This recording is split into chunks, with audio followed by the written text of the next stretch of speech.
தமிழகத்தின் பல்வேறு பகுதிகளில் நடைபெற்ற முக்கிய நிகழ்வுகளை மாவட்ட செய்திகளாக தற்போது காணலாம்.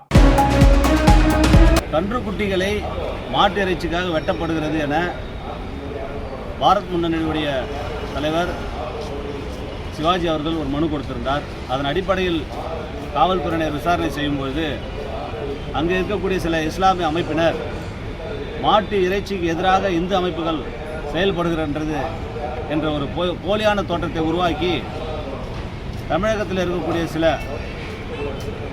ஊடகங்களிலும் சோசியல் மீடியாவிலும் பரவலாக இந்து அமைப்புகளை குற்றம் சாட்டி ஒரு செய்தி வலம் வந்து கொண்டு இருக்கிறது.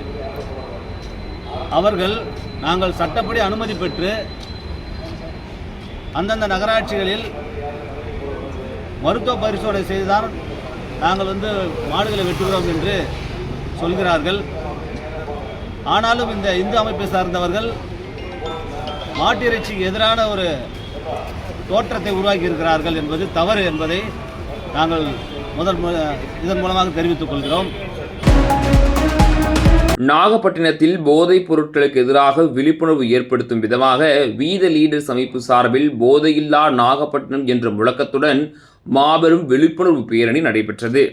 மாறுவோம் மாற்றுவோம் என்ற தலைப்பில் நடைபெற்ற இந்த பேரணியை நாகை நெல்லுக்கடை மாரியம்மன் கோவில் அருகிலிருந்து துவங்கியது.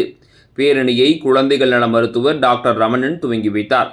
பேரணியானது நகரின் முக்கிய வீதிகள் வழியாக சென்று தம்பிதுரை பூங்கா மணிக்கூண்டு அருகில் நிறைவு செய்தது. நெல்லை மாநகராட்சியின் மேயர் ராமகிருஷ்ணன் வீட்டிற்குள் புகுந்த இரு இளைஞர்கள் கொலை மிரட்டல் விடுத்த சம்பவத்தால் பரபரப்பு ஏற்பட்டது. தனது வழக்கமான அலுவலக பணிகளை முடித்துக்கொண்டு வீட்டிற்கு சென்ற மேயரை 2 இளைஞர்கள் தொடர்ந்து வந்து கொலை மிரட்டல் விடுத்ததாக எழுந்த புகாரை தொடர்ந்து நெல்லை டவுன் ஜாமியா பள்ளிவாசலை சேர்ந்த 2 இளைஞர்களிடம் போலீசார் விசாரணை நடத்தி வருகின்றனர்.